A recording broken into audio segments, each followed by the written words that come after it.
How do we network? How do we get in touch with strangers? How do we use our social networks, our existing relationships that we already have, and get into new accounts, start conversations, and get meetings?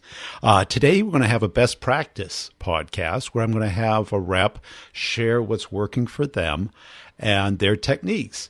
And this way, it'll give you a glimpse into how other people are working. Now, I'm going to have pretty much the best reps that I know, that I found either through the course or through LinkedIn or my network or people who approach me. And I don't know if I call it best practices or just what works, because best practice is kind of overused. But let's get into the interview. I think you're really going to like this series. It's kind of, I don't want to call it tips, because it's more like strategies and techniques, and everything has value if you apply it. But so much of sales, it's a performance. It's how you do it. It's not just that you can do it and that you know it. I think this is the missing piece of sales, is that it's not just knowing it, it's how you apply it, how you perform it. Let's get into the interview, but before we do, make sure you're checking out my partners over at Co-Video. Video email is the breakthrough app that's really working today, and one of the things that's consistent among the people that I'm talking to today, they're doing something different, something creative, and video is that. Meaning that it is something that is different and creative. So go check that out. Tell them I sent you over. Also, Pipe Drive with the coupon code Brutal Truth. You get 60 days free. It's not just a CRM. You get integration with your calendar, your email, so that people can get on your calendar without you having to go, hey, what are you doing next week? I don't know. What are you doing next week? That's it. Let's get into the interview. Hey, Mike, thanks for joining us today. As a way of getting started, tell us about yourself. Thanks, Brian. I appreciate you having me on the show today. I think the simplest way to describe me is I am a LinkedIn nerd. I became really passionate about the platform probably about 10 years ago. Got an invitation from one of my fraternity brothers to connect on LinkedIn, and over time really started to see the great value, the impact it had to getting me indoors with the right clients and helping me make more sales. And what do you like about it? I mean, because in the early days, I think a lot of people misunderstood it, and I think a lot of people still misunderstand it. Agreed. Yeah. I was talking to a buddy of mine, and he goes, well, all these people are sending me this or sending me that. I go, isn't this just for the people I used to work with? And I'm like, no, it's changed. Yeah, I think the most valuable component to me is, one, identifying my customers, meaning that I can look people up by job title, I can look up companies, I can look up industries, and then once I find that person, who do I know that they know that will make the introduction to get me in the door? Because that, for salespeople, that's our number one challenge, right? Getting people to pay attention, to listen. Do you see that as number one? I think everyone puts that up there. I put it as number one because regardless of how good you are at selling, if you don't have anyone to sell to, then you can't sell. Yeah. So that's why I put it at number one. Yeah. I mean, but then what I always hear next is probably number two is qualified people or interested people or people in market. And then you're like, well, that's our job, is to kind of build that interest. And, I don't know what you sell, but what I sell is so much timing based. And a lot of things that people sell are so timing based that if you have to kind of be there and develop that interest for the right timing. Yeah, I agree with you. And I was reading your summary section on LinkedIn, and you bring up a great point about understanding the customer's buying process and aligning that with your sales process. And I like to add a wrinkle to that. I like to add a third element. I think a significant portion of salespeople do an okay job at understanding the buying process. but I think they do a really poor job at understanding the customer's decision process. And here's how I'll distinguish the two. In my mind, the buying process goes along with what you just said quite a bit, that there is a time to buy the product. There's a place. Do you have the budget? Things like that. Well, why are you interested at all? I do this great analogy about buying and selling nails. And if you imagine you walk into Home Depot on a Saturday morning and you need to buy a nail. Okay. There'll be a bunch of people standing around wearing orange bibs. Yeah, I'm with you. And you say to them, I need to buy a nail. And 9 times out of 10, they're going to say, okay, nails are down aisle 17. You walk over there and what do you see? 100 different nails? 200? And you are left with the decision, well, what nail do I buy? And then you look at it and go, well, I probably need about 100 nails. So this box of 100 nails costs $20. This box of nails costs $40. I'll buy the $20 box and be on my way. And that's kind of how most salespeople deal with the sale. Yeah. You need a nail? Great. I have a nail to sell you. In fact, take a look at this chart of all the people that have bought nails from me in the last year. Aren't you impressed by all of these logos of all these big companies that have bought nails from me in the last year? In fact, if you want to call these 3 at the bottom, I personally sold nails to them, and they'll tell you how great I am at selling nails. So how would you help them find the right nail? Why do you want to buy a nail? What are you building? Right. Because if you're building a treehouse, the nails you need are very different from building a boat. Yeah. And maybe, just maybe, and this is one that most salespeople really miss, is maybe they don't need a nail at all. Maybe they need a screw or wood glue or rope or whatever. Yeah. And that's the problem. Everyone's kind of focused about what they do versus what the person needs. Is that what I'm hearing? Yes. Okay. And this kind of rolls right into your favorite topic of emotional intelligence, isn't it? Mm-hmm. Yeah. I fell into that one completely by accident a couple of years ago. I was asked by the Virginia Recreation and Park Society, interestingly enough, to do one of my LinkedIn presentations. And they said, well, we'd like you to speak on a separate subject. Would you be open to that? I said, sure. What do you want me to talk about? And we were throwing ideas back and forth.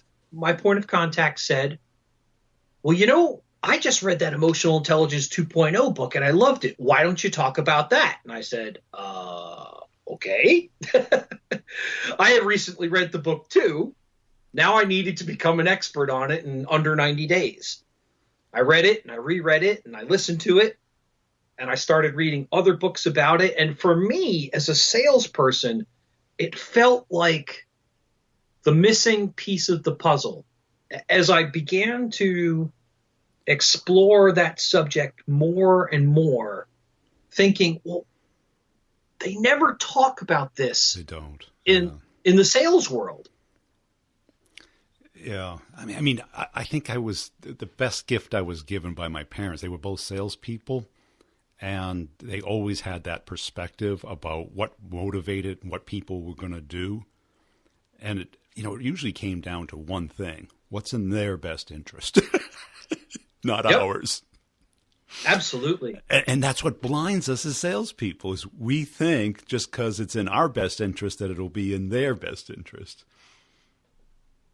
Yeah, I had a few years ago, I was working for a very large company, which shall remain nameless.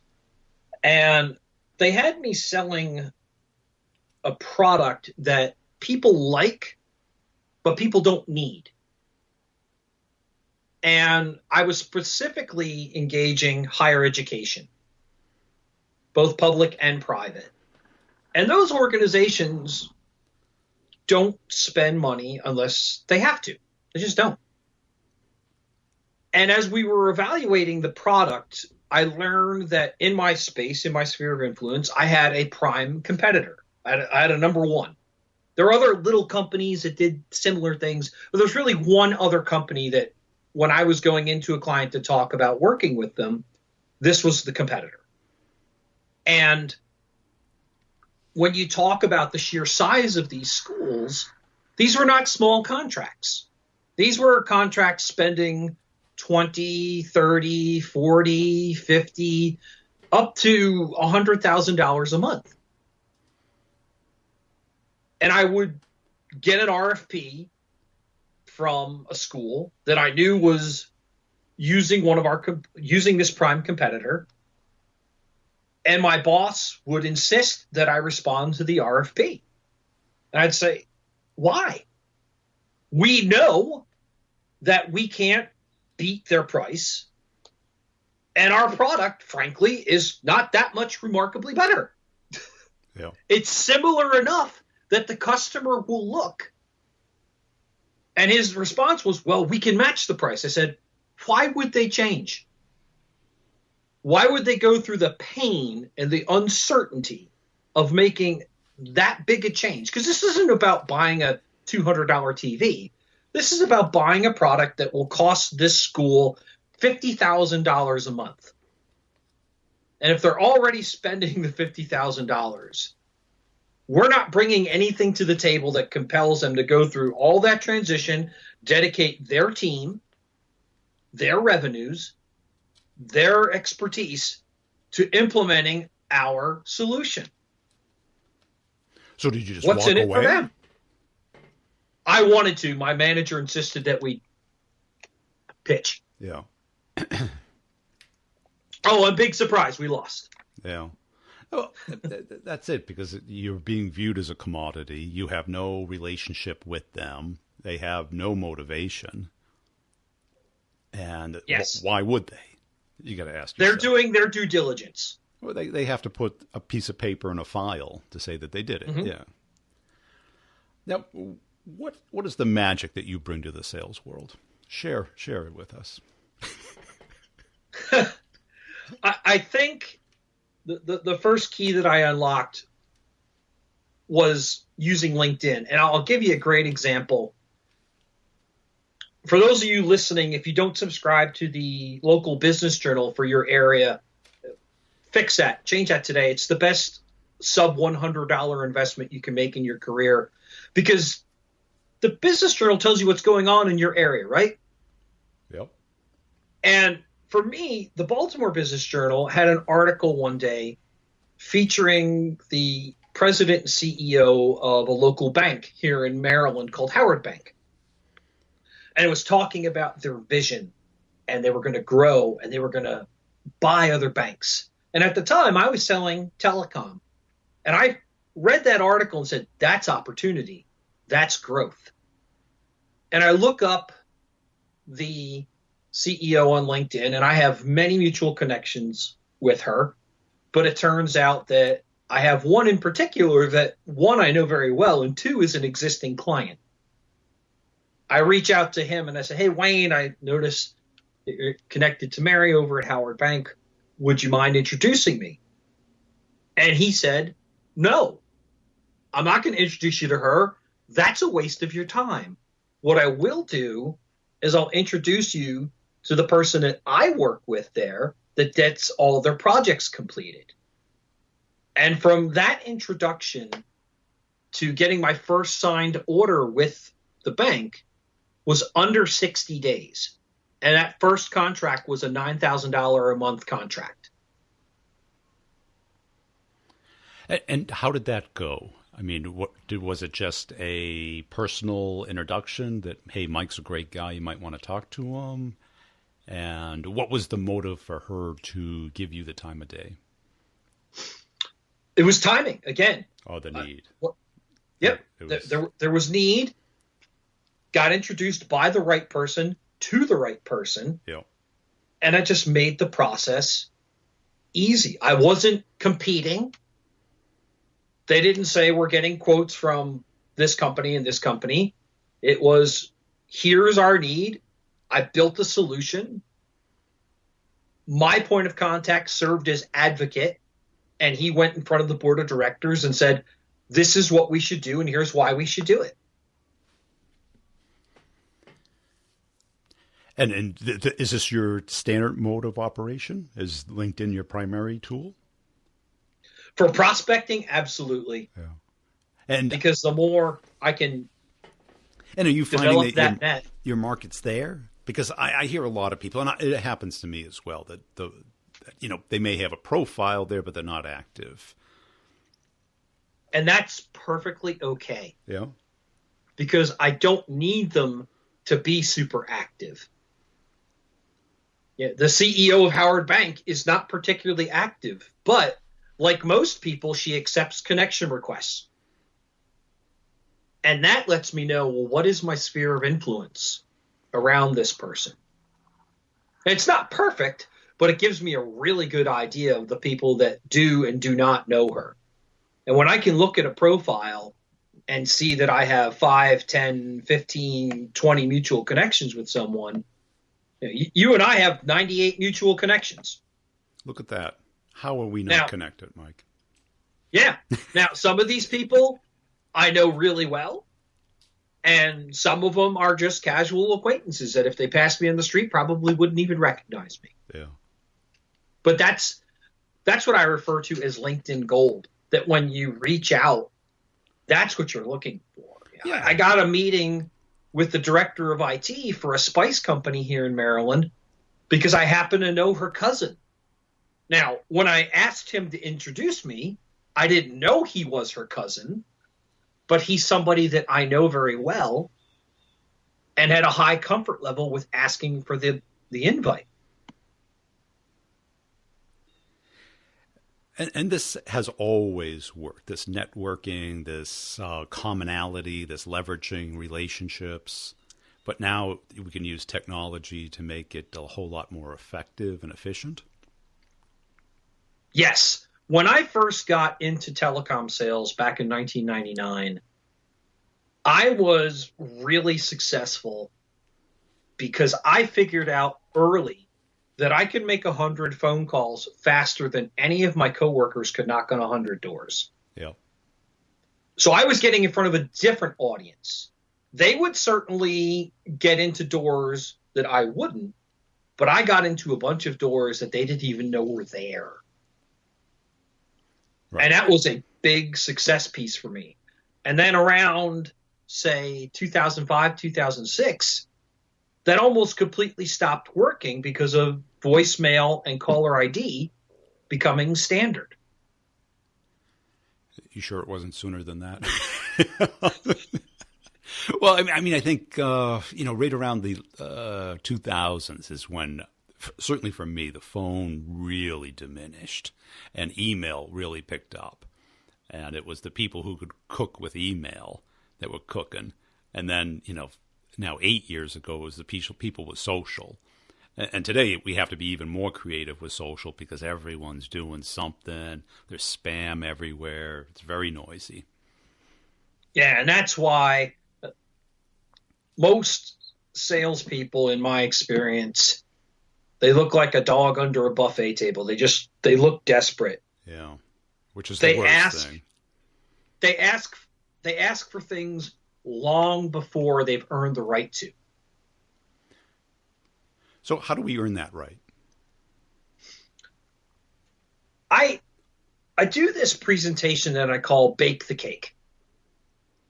And the idea behind Bake the Cake is really simple.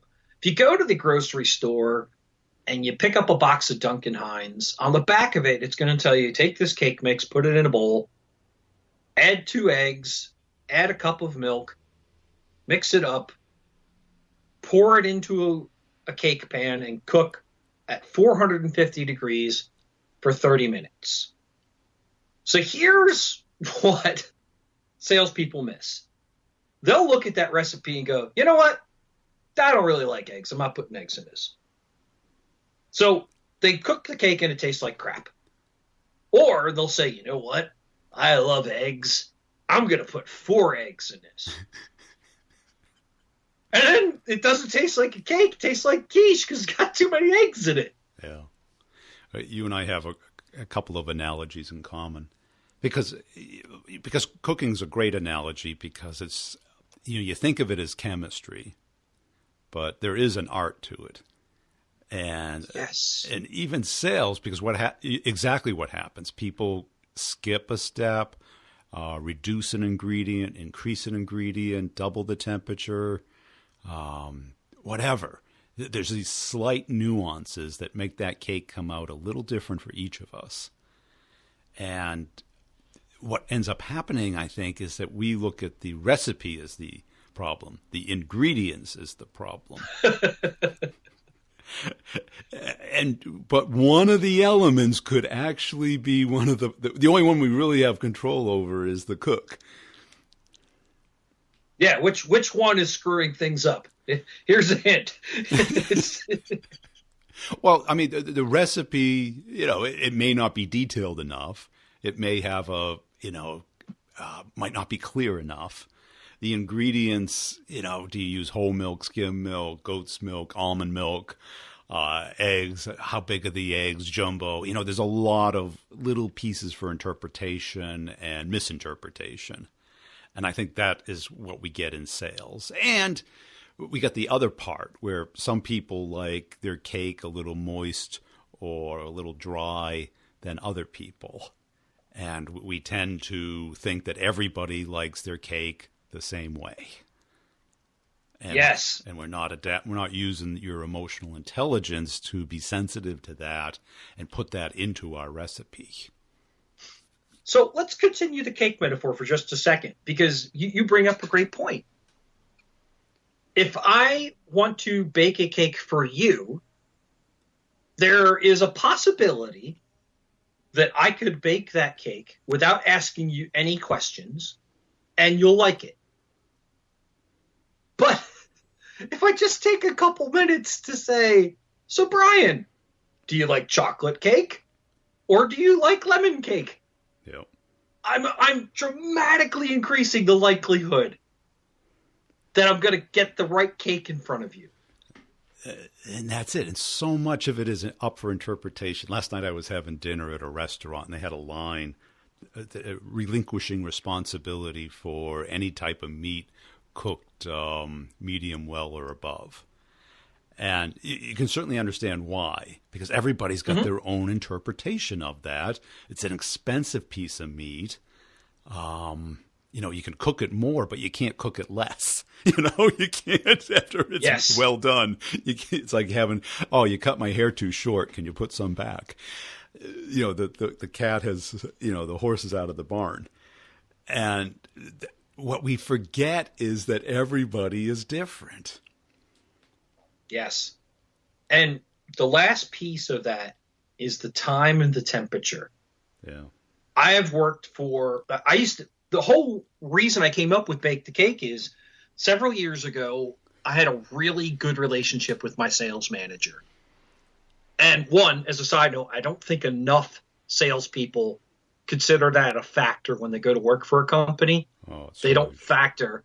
Yeah. Am I on the same page with this person? Yeah. So I very much was on the same page with this manager of mine. And every month we would talk about my pipeline. And she'd say, what are you selling this month? And I've always been a guy that was willing to say what I thought the number was, regardless of whether or not it was expected of me. So if they expected $5,000 a month and I only had $3,000, I told her I only have $3,000 this month, because she knew that 9 times out of 10, she'd count on me for that number.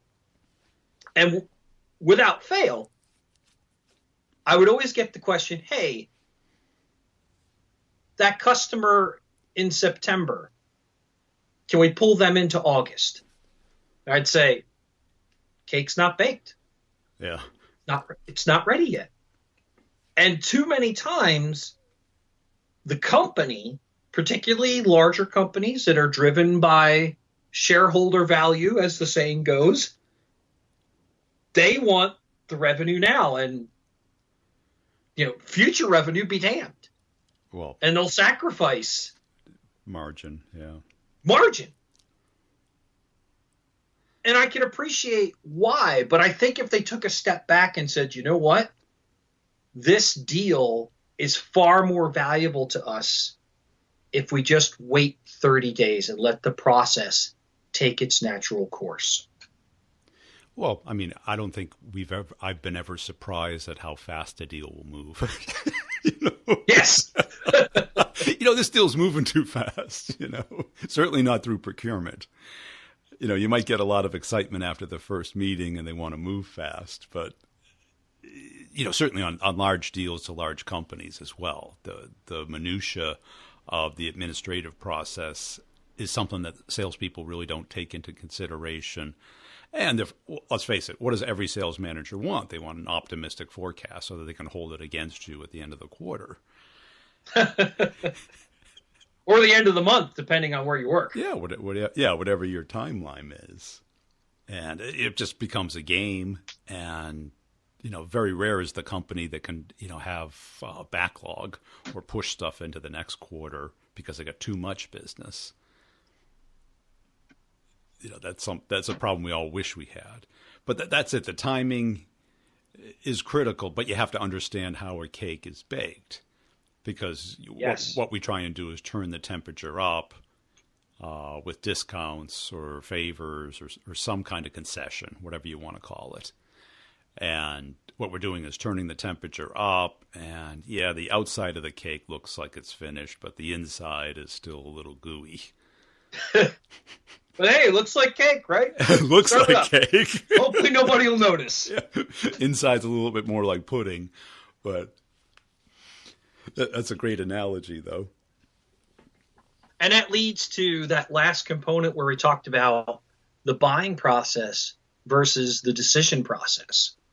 One of my favorite books is The Challenger Customer, where they talk about the 5.4 people involved in your sale. And sometimes it's more, sometimes it's less. But how often is a salesperson focused almost exclusively on one person? And if that person is simply the enabler, you're dead. Because you never got real analytics. You don't know what the skeptic is fearful of. You don't know what the advocate's going to grab onto and drive forward. And you don't know what the end users really feel about the potential product. Yeah. It's like, I don't know if you have children or not. You go on vacation with kids. Each person in that family has a very different opinion of what they want to do that day. I have a 16-year-old and a 13-year-old, so I am all too familiar with that scenario. Right. And what we do is we're talking to the person who is accessible, friendly, and has probably the need and the benefit of our product, and hoping that they have the juice to tell the person who has the credit card for the product to elicit the payment of it. And we're often lost. Yeah, I tell, with the nail analogy I used earlier, sometimes the reason they're looking to buy a nail is because the CEO went to a conference last weekend and saw a presentation on how nails are going to revolutionize the industry. So they came back from that and said, Bob, go buy some nails. Yeah, they gave Bob no other guidance other than go buy some nails. In these bigger deals, it starts to look a lot like Office Space, and people forget why they're doing it. And so somebody has to marshal that interest and that motive and that process instead of the sales rep kind of reacting to it. They have to be the Sherpa, the guide, the person that knows where true north is and how to get there. And I think this idea also comes from the Challenger Customer. But the idea of the only thing harder than selling to a customer is for a customer to buy. Because as a salesperson, you're doing everything you can to persuade them to why your product is the product. And that may be 100% true. But there are so many things going on behind the scenes for that customer. They can be political, and I don't mean government political, but the politics of the office. Yeah. Well, That person may be leaving the company in 30 days and not care. Yeah. I mean, you've worked for large companies. I work for large companies. I've never had a workshop on how to make product selections for that company because it's an unnatural act for them to buy stuff. Yeah. And they're fumbling in the dark largely. Right. Because, they don't want you spending their money. They're okay spending it themselves. And they've already allocated that money for different things and they've got their own jobs and priorities. And what's worse is most of the time, if a salesperson finds a customer with a bleeding neck, a customer in desperate need of something, they might buy from you, but 9 times out of 10, that customer becomes the biggest headache, the biggest nightmare, because they bought under such pressure. Right. It's bad business. They were doing just whatever they could to stop the bleeding. And then 6 months later, after they've recovered, after they're done with physical therapy, they go, wow, that was really stupid. I'm going to blame Mike. Cool. Hey, Mike, this has been a great conversation. We've got a lot in common. That term emotional intelligence is coming up a lot. It's people skills. It's understanding others and that outward mindset. I did an episode probably about a month ago. Look through the past episodes because there's some gold back there on the mindset of great salespeople. Because until you have that outer mindset, it's hard to be curious. How can you be curious if you only care about yourself and what you want? How you can be interested if you don't care about somebody else? How can you empathize with them if you are focused on yourself? Now, the previous episode of the podcast I did with that great question about digging in and working through the other person's fears, desires, confusion to help guide them towards buying the product or taking action or being honest with you, saying, you know what, this just isn't a match for us, so that you know to move on, which is okay. What's not okay is like, I don't know, I thought it went well.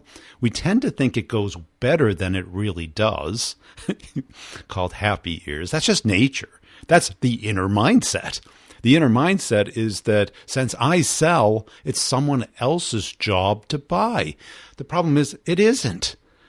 We are in the performance profession of selling. We have to encourage, engage, elate others into seeing the world the way we see it. We're at the company that we're at, selling what we're selling because we believe in it.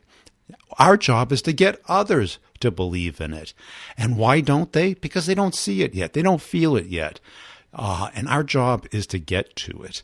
We have to start where they are and build from there.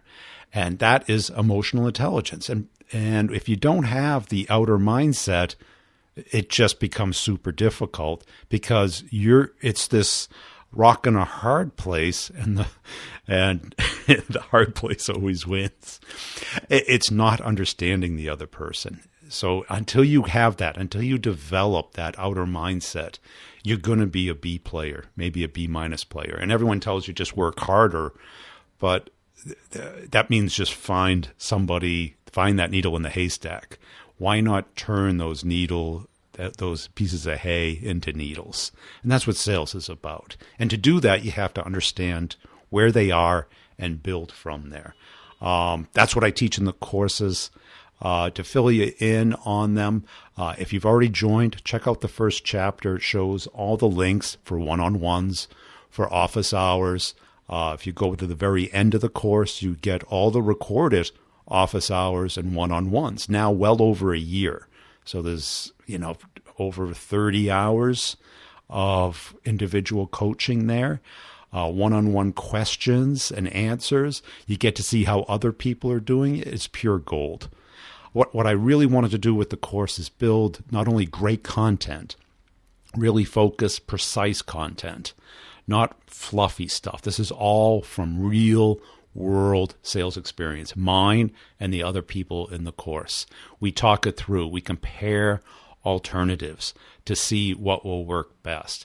It's a dedication of you for 1 year of getting super good at the two major skills, getting into cold new accounts with start the conversation, get the meeting, and then closing the complex sale, the second course. How, once you get in, do you get the deal to actually happen and not get stuck and no decision?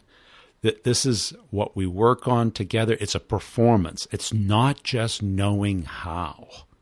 The knowing how is the easy part. You can read the books. You can listen to my podcast. There's 10 years of podcasts out there, all good stuff. But that's just the how. It's not the doing. It's not the interaction. And until you really take a look at your strategy, you think through it, you hear how other people are doing it, it's not binary. It's not just this flip of a switch and now you're a great salesperson. Every deal is a new performance. It's a new up at bat. The ball is thrown to you. Are you going to get it in the hoop? That's what sales is. And the way to do that is to know how, but to build a process. And the complex sale is so complex that it can't be in your head. I'm telling you, I've talked to people who've done it 30, 40 years. It's kind of ingrained in them, but the smart ones sit down at a whiteboard, on a computer, on their notebook, and they draw it out. They think through it, and they anticipate the bad things that it can happen and how to prevent them. So check it out at b2brevenue.com. And if you'd like to schedule a call with me, there's a link there. We can grab 15 minutes, talk about what problem you're trying to solve, how much you want to make this year and a year from now. My goal is to double everybody's income, whether they like it or not. I told everybody in the course, I'm going to drag you down to the bank, kicking and screaming, and you're just going to, I'm sorry, you cannot leave the course unless I double your income. I'm not letting you go. I'm serious now. So check it out, b2brevenue.com. Check out the other podcasts, Sales Questions, Brutally Honest Answers, 7-day-a-week Q&A podcast. I'll pick a topic every day, discuss it, no fluff, no ads, no nothing. All great content. Also, if you are in leadership or you want to move into leadership, the B2B Revenue Leadership Show. This week, I've got a great episode about pipeline and the elements of a deal. And if you don't have those elements, guess what? The deal gets stuck. So check it out with my buddy Mary. She's been on this show before. She came out of the payroll space. Really kind of scratched and clawed her way up to the top. Definitely a killer, and I love having her on the show. I like the energy. I like the intelligence. I hate the fluffy salespeople. She really gets it. She really digs in and understands the elements of sales and just doesn't rely on her charm and personality. I can live off of that. You can live off of it, but not many can. Joking. Okay, thanks for listening, and check out the YouTube channel as well, Brian Burns Sales on YouTube, and tell one person this week about the Brutal Truth About Sales and Selling podcast.